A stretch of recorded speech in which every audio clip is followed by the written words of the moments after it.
शिक्षक मतलब अहंकार का भंडार। बिहार में दो शिक्षक आपस में लड़ गए, लेकिन आपने तो 500 लड़कों को एक साथ पढ़ाया था, वो काहे नहीं सफल हो गए?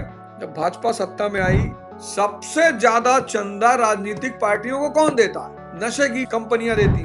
पाकिस्तान को खत्म कर देंगे और चीन की गुलामी करेंगे, चीन से भीख मांगेंगे। और जैसे ही जापान गुलाम हुआ,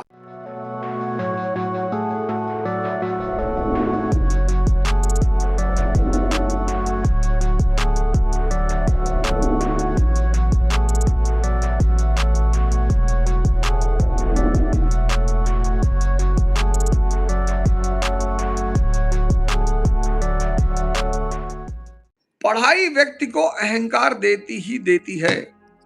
और शिक्षक मतलब अहंकार का भंडार, खासकर भारत में।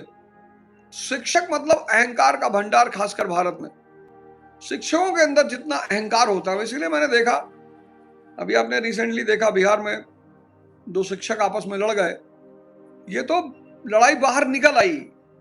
मैंने शिक्षकों का एक मनोविज्ञान देखा कि शिक्षक, डॉक्टर, वकील, ये अपने ही व्यवसाय के किसी दूसरे व्यक्ति की तारीफ नहीं सुन सकते, सुन ही नहीं सकते। क्योंकि टीचर को, शिक्षक को अपने सामने किसी दूसरे शिक्षक की बुराई सुनने में बड़ा मजा आता है। जूनियर टीचरों की बुराई करना कि ये नया नया लौंडा आया, अपने आप को बहुत 30 मार खा समझता है, तुर्रम खा समझता है कुछ नहीं। ये अचीवमेंट लेने का तो इतना शौक है, इतना शौक है। आज ये जितनी भी कोचिंगें अचीवमेंट के लिए चिल्लाती हैं, मैंने ये कहा, ये टॉपर मेरा, कोई किसी का टॉपर नहीं। ये बात आप मान के चलिएगा, कोई किसी का टॉपर नहीं। जो लड़के टॉप करते हैं वो सब अपनी बदौलत टॉप करते हैं। हाँ, किसी संस्थान में पढ़ा है वो एक अलग बात है, लेकिन आपने तो 500 लड़कों को एक साथ पढ़ाया था, वो काहे नहीं सफल हो गए? आज चूंकि प्रमोशन में बड़ी मदद मिलती है, हालांकि अब तो समाज भी समझता है, पेरेंट्स भी समझते हैं, माँ बाप भी समझते हैं। होड़ लगी हुई है, होड़। वो तो प्रतिबंध लगा दिया गया है फर्जी ऐड करने पर। अब कोई लड़का सिलेक्टेड आकर कह दे कि हाँ भाई इनका बड़ा योगदान है, तो वो उसकी महानता है। होड़ लगी हुई है, किसी भी लेवल पे होड़ लगी हुई है। वो तो अगर 1000 सिलेक्शन हुआ आईएएस में, तो कोचिंगों का बस चले तो पूरा 1000 अपना दिखा दें। वो तो लड़का कहीं से फाउंडेशन कोर्स किया है, कहीं से मेंस का कोर्स किया है, कहीं से इंटरव्यू किया है, तो उसे मजबूरन बोलना पड़ता है। उसकी फोटो छपती है, वो कर ही क्या सकता है। जब भाजपा सत्ता में आई तो मुझे लगा कि अब राम के दर्शन का प्रचार होगा इस देश में, और जब राम के दर्शन का प्रचार होगा तो जागरूकता पैदा होगी। घर घर से राम निकलने लगेंगे, जागरूक लोग निकलने लगेंगे, समाज सुंदर होता चला जाएगा। लेकिन ये लोग मंदिर बनवा के छोड़ दिए। सबसे ज्यादा चंदा राजनीतिक पार्टियों को कौन देता है? नशे की कंपनियां देती हैं। उसके बाद हॉस्पिटल, प्राइवेट हॉस्पिटल वाले देते हैं। उसके बाद प्राइवेट स्कूल वाले चंदा देते हैं। ये सब सरकार को चंदा, राजनीतिक पार्टियों को चंदा देते हैं। मैंने कहा मैं चीन चला जाऊंगा, लोग बड़े कमेंट, अरे ओझा चीन कब जा रहे हो? अरे चीन भागोगे नहीं भागोगे? तुम्हारे नेता पाकिस्तान पाकिस्तान चिल्ला रहे हैं, तो तुम उन नेताओं को नहीं कहते कि बार बार पाकिस्तान का नाम काहे ले रहे हो? तुम्हारे नेता पाकिस्तान पाकिस्तान चिल्ला रहे हैं। पाकिस्तान को मिट्टी में मिला देंगे, पाकिस्तान को बर्बाद कर देंगे, पाकिस्तान को नेस्तनाबूद कर देंगे और चीन की गुलामी करेंगे। चीन को अंकल जी कहेंगे, चीन से भीख मांगेंगे। गजब है तुम्हारा दिमाग यार। मतलब तुम लोग भी बड़ी अजीब सॉफ्टवेयर लेके बैठे हुए हो।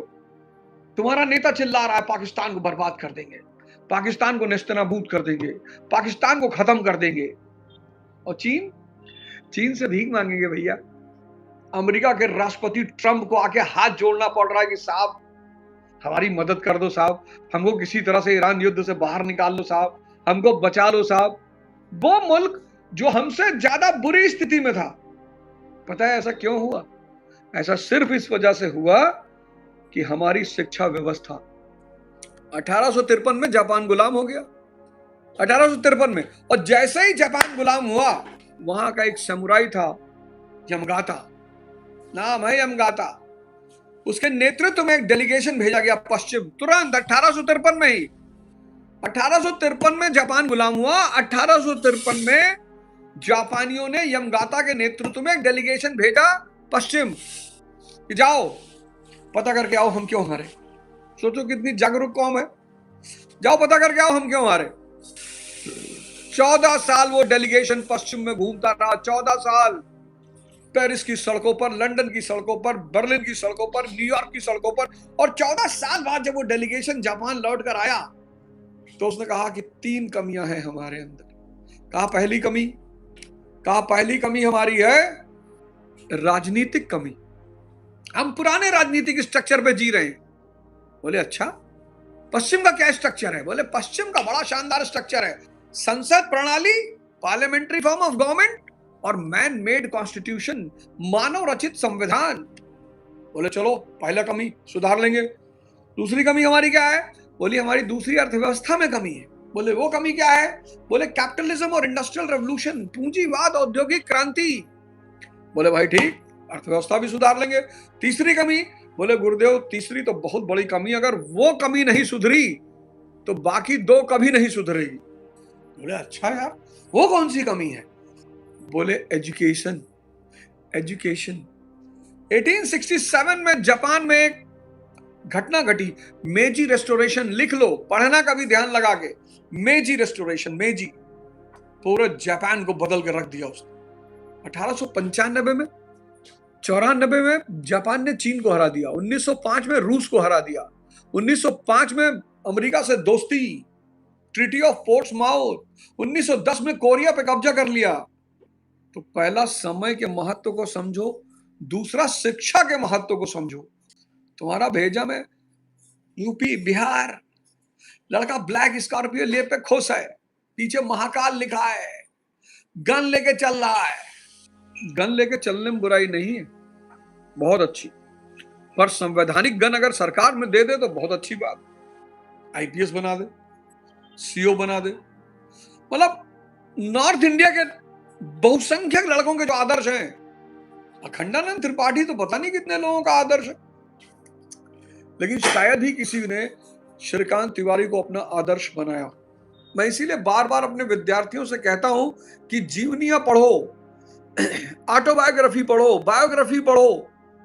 और 4 की अगर तुमने पढ़ ली, Abraham Lincoln, Mohandas Karamchand Gandhi, APJ Kalam, doctor BR Ambedkar, सिर्फ इन 4 की अगर पढ़ ली तो तुम्हें एक बात स्पष्ट हो जाएगी, भाई संघर्ष तो सबके जीवन में है भाई, कोई बच ही नहीं सकता। और एक बार जब ये स्पष्ट हो गया कि संघर्ष सबके जीवन में है, तब आप एक नई चीज की तलाश करोगे, शक्ति की।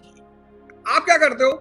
आप में से बहुत सारे लोग 5-6 घंटे 7 घंटे पढ़ते तो हो, वो 16 घंटे का आप यूज नहीं कर पाते।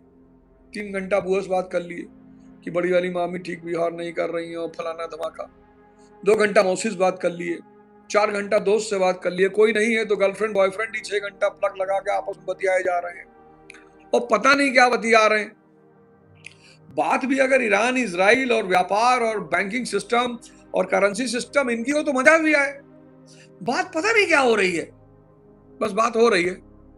चुनौतियां हैं, चुनौतियां रहेंगी, चुनौतियां बढ़ने जा रही हैं, और सिर्फ वही बचेगा जो आंतरिक रूप से ताकतवर होगा। जैसे ही अंधेरा होगा आप अकेले हो जाओगे।